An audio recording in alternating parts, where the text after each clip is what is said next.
Welcome to our channel. The war in Eastern Europe has altered all NATO members and the West. Russia's aggressive policies pushed the USA and its allies to take very drastic measures. All members of the alliance took action against the threats posed by Russian aggression in the Baltics, Scandinavian geography, and Eastern Europe. Especially on the Russian border, the members of the alliance are trying to increase their armies to the maximum power level.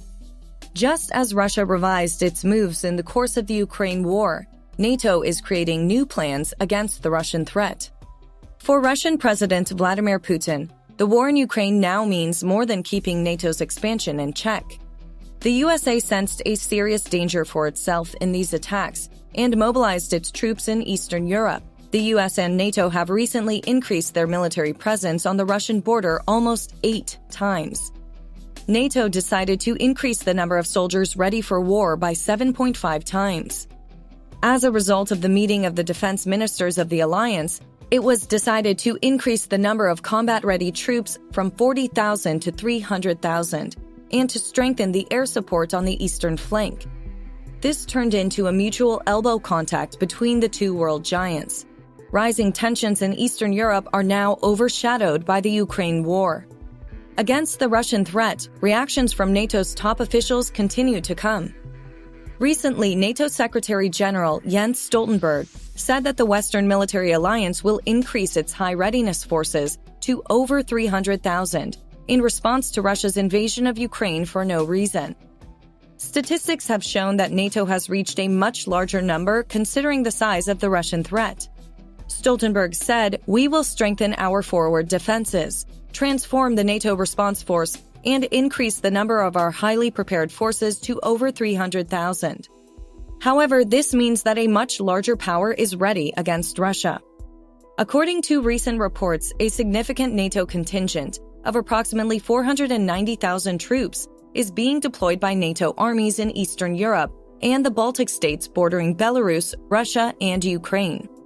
There are a total of 239,500 troops NATO forces in Poland, Latvia, Lithuania, Estonia, and Finland. In countries bordering Russia, more than 90% of NATO's forces are stationed on the border of Ukraine, Belarus, and Russia. The most important and strategic country in NATO's eastern bloc is undoubtedly Poland. The U.S. Army has deployed its most special weapons and war machines in Poland to the Russian border and the Ukrainian border. There are 161,500 NATO forces in the Polish army, including 150,000 active military personnel and 11,500 U.S. troops. There are a total of 40,000 NATO forces in Estonia, Latvia, and Lithuania, with a joint NATO force. In addition, Finland, the newest member of NATO, has a 1,200-kilometer border with Russia. There are 38,000 troops in Finland. At the same time, there are 15,100 troops in Slovakia, 24,800 troops in Hungary, 79,300 troops in Romania, and 30,000 troops in Bulgaria, which are other Eastern European countries. These units have a total of 149,200 NATO military forces. In total, NATO's strength in Eastern Europe is 388,700 troops, including 239,500 troops in Poland, Latvia, Lithuania, Estonia, and Finland, and 149,200 troops in Slovakia, Hungary, Romania, and Bulgaria. The United States brought its military numbers in Europe to the point of the Cold War long beforehand. We can see that this number actually stands out as one of the main influence points in the race for supremacy. The total number of U.S. soldiers in these countries is around 20,000. However, the U.S. Army sent a total of 120,000 troops to Europe, making the largest deployment of the last century. In other words, 100,000 U.S. troops are waiting in a state of alert against Russia in other European countries, mainly in Germany and the UK. When we add 100,000 U.S. troops to 389,000 NATO troops in Eastern Europe and Nordic, we can see that 489,000 NATO forces are on the high alert against Russia. This data reflects NATO's strength only on the borders of Russia and Belarus and in Eastern Europe. The main military power of countries such as the UK, Italy, Turkey, Germany, Norway, and Denmark which are among the largest military forces of NATO, are not included in the 489,000 troops. However, the armies of these countries are also on high alert against Russia.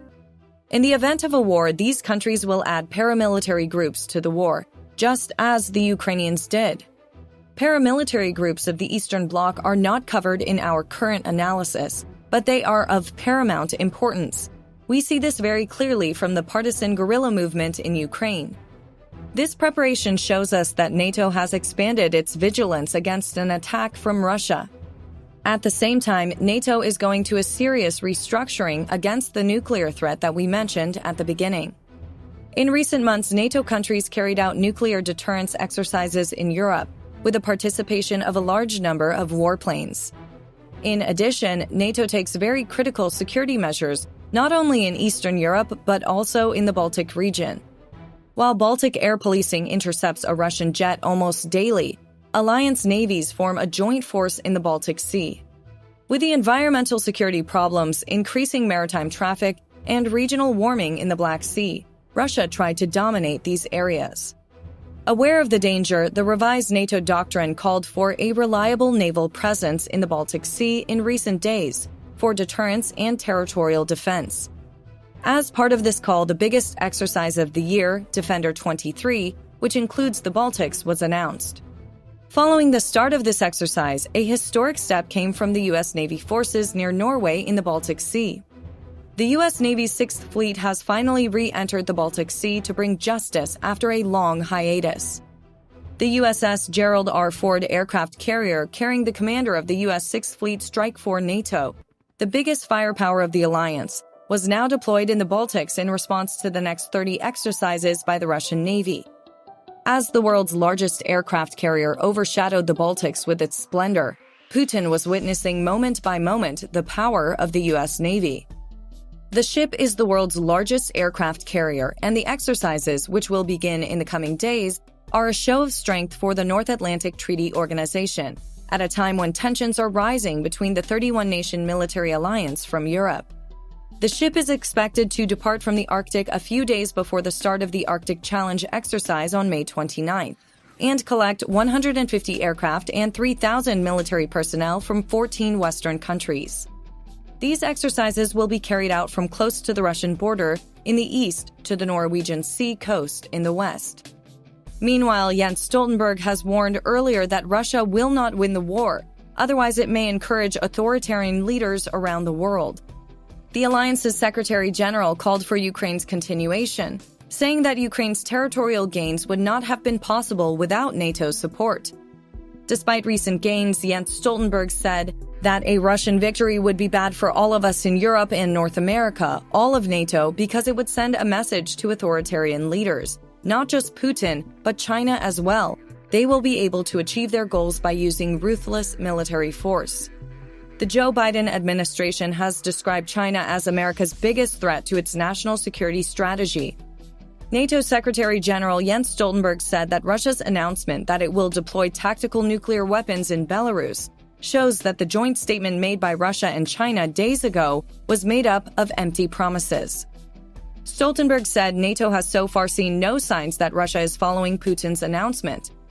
The war in Ukraine is proceeding exactly as the Ukrainian armed forces want, with the support of the Western states to Kiev. But Putin is ready to do whatever he can to upset this balance. Having already destroyed Russia's next 20 years, Putin is dragging his country into greater chaos every day as the war continues. Considering these measures of NATO, we see that the Russian army is not at a level to pose a new threat. At the moment, the Russian army cannot carry out more than one offensive operation, even on the Ukrainian fronts. And we see that the only thing left in Putin's hands is his nuclear trump card.